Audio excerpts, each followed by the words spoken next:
the very best. K and I, K-N-I-G-H-T-S, Knights are the very best. Who needs Ben Johnson? Who needs Aaron Glenn? All that matters is Dan Campbell's here. East Kentwood's only 2 losses of the regular season came against Rockford and Hudsonville. But the Falcons don't have to worry about either team for now because they ended up entirely in a different district. Tonight, the Falcons hosted another 7-2 team, the Grand Ledge Comets. Early first quarter, they get to work. Cade Kaufman hits Stephen Jones over the middle. That's 6 and gets the fans going early. They didn't want to trick or treat. They wanted to watch their team. Falcons in the red zone again, same quarter. This time, Cade goes across the body to Kendrick Mayu to go up 2 scores. And in the spirit of Halloween, tonight the game must have had a title sponsor we didn't know about, Butterfinger. East Kentwood fumbles with a Grand Ledge recovery. But wait, there's going to be more after that because the very next play, well, Grand Ledge is going to cough it up on a botched snap. East Kentwood takes it right back. Madness. Still over 9 minutes to go in the first half. More from EK. Kaufman steps up in the pocket, decides to throw, and boy, did he make the right choice. Owen Vanderveen takes it in. That's a 25-yard score. East Kentwood moves on in dominating fashion. Falcons take this one 49-15.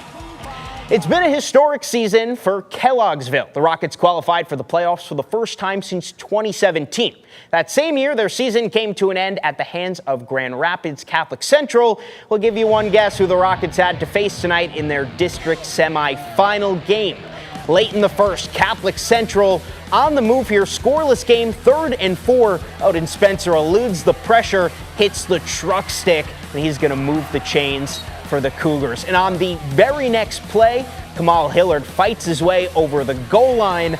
GRCC breaks the ice. It was 7-0 after 1. Next Cougars possession. Hillard finds a hole, and he has his sequel. A 53-yard touchdown run. Nobody's catching him. Home run play. GRCC takes a 14-0 lead. The Cougars defense, one of, if not the best, in West Michigan. In the second and long, Colin Lott and Malachi Young combine for the takedown. And before the half, the Cougars make it 3 for 3. Spencer with the fade to a wide open Dylan Daniels. Catholic Central led 21-0 on the break and moves on in dominating fashion. The Cougars, they're going to go on to face the winner of West Catholic versus Oakridge. For those highlights, we're going to take it back to our producer, Matt, or should I say, yes, Shane Fairfield. Wrong again, Jacob. It's world-renowned paleontologist Dr. Alan Grant from the Jurassic Park movies, which I understand you don't have nearly as good of an appreciation for as you should. It's Eagles against Falcons in this one. And Jacob, did you know that modern birds are the descendants of dinosaurs? We take you out to West Catholic, where the Eagles haven't soared to victory since 2013. First quarter, Grady Augustin on the carry. Notice the agility and the grace, almost like a velociraptor, into enemy territory. Later in the drive, it's Augustin. He's going to go to the air, and the ball is going to land safely in the arms of Thomas Pucksta, who has the presence of mind to get both feet in bounds. That touchdown makes it 6-0 West. But Oakridge wouldn't be daunted. They hand to Jordan Guerrero McGrady. He gets into the end zone for a touchdown. The Eagles take a 7-6 lead. To the second, Oakridge punting from their own end zone. They go for the fake, but the deception doesn't work. The ball falls helplessly to the ground, and it's a turnover on downs. West Catholic would take advantage on the very next play. They pitch to Colin Abram. He's in for a score.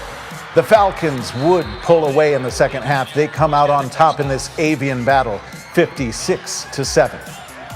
The 13 On Your Sidelines MVP of the Week is sponsored by Mario Flores, Van Dyke Mortgage of West Michigan.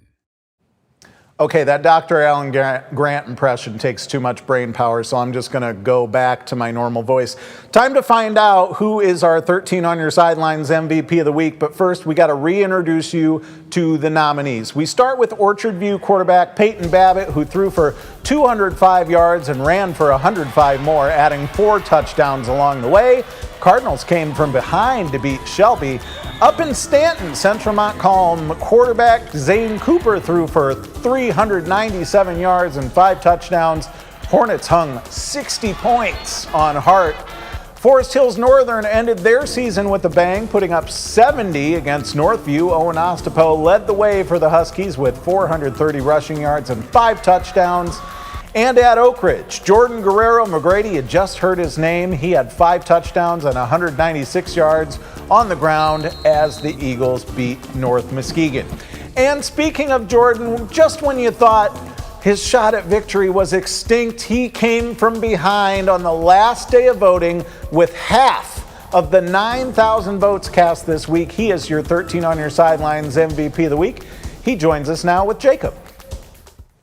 All right, Matt, we got Jordan. We got some of his Oakridge teammates in the house. Jordan, first, who did you bring with us after your playoff game tonight? I brought my running back, Jaden Daly, my quarterback, Logan Houston, my left guard, Dylan Cunningham, my tight end, Preston Six, and my left tackle, Brett Kroll. All right, so a lot of you guys paved the way to his big game last week. Jordan, 5 touchdowns. I make this joke every week. I wish I had you on my fantasy team. How good did that feel? Last game of the regular season for you to go out. I mean, 5 touchdowns in a season, that's pretty good stat line, but 5 in a game is insane. Yeah, it was great just to break that 2-game losing streak, and we just didn't want to go into the playoffs with a 3-game losing streak, so we had to ball out that game. For you, such a good season. What went into it? How much work went into the numbers and the stats and the wins you guys put up this season? We spent countless days, countless hours in the off season, in the morning, in the afternoon, in the weight room, just grinding out all summer to play this season. What's the camaraderie like on this team and in the community? I mean, getting half of those 9,000 votes, what does that say about how much a community rallies around you guys? That means the community is tight. That means everybody knows me, everybody knows the team, everybody knows the coaches, and we know the fans. And I know, unfortunately, the season did come to an end tonight, but when you look back, what are some favorite memories from this season and that you guys were able to get to the playoffs? My favorite memories was obviously winning, and also winning the last game, our senior night. All right, Jordan Guerrero McGrady, your final MVP of the week of the regular season. But we're still going strong here on 13 On Your Sidelines. When we return, we got more highlights for you. We got some more from the cheerleaders. Stick with us here on 13 On Your Sidelines.